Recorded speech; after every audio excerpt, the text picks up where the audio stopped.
Good morning, everybody. My name is Muhammad Wada. I moved out here about 13 years ago, and that was when I started. That's when I had the pleasure of meeting Steve. What I quickly learned was I'm not the man that I thought I was. When he would share like what training was like before I came out here to Tucson, and what folks in his generation had to do in order to get the knowledge that he was so willing to give away, and folks like me didn't have to go through what he had to go through. What was very apparent to me was how much he loved judo, and how much he loved people, and how free he was with his time.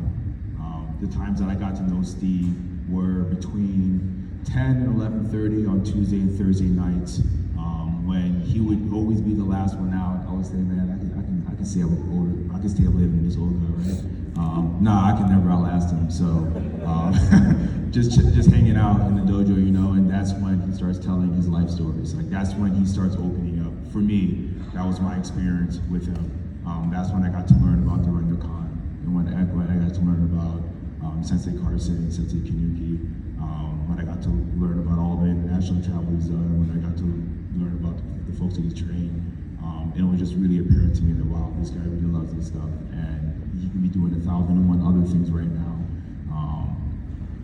There's guys making boatloads of money on instructionals. He has a resume longer than when you watch Star Wars and you see the words coming down the screen. Like, it just goes on and on and on. Yet he didn't monetize that.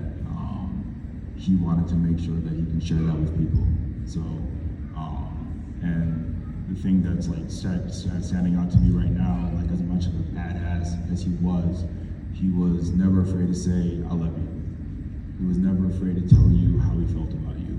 And especially, like, I look at myself as a 40-year-old man, and I'm like, man, I'm a bitch compared to his generation. Pardon my French. Yet he could say, he can tell you how he felt about you. It was that, as somebody mentioned earlier, the many faces he could be. He's not just like one type of person. So he, in many ways, modeled what it meant like to be a man. I'm grateful for him for that, and I'm grateful for how generous he was with his time. And that's something that I hope that I can be a fraction of a person that he was, in the way that he gave back his time, and the way that he gave back his love to people. Thank you.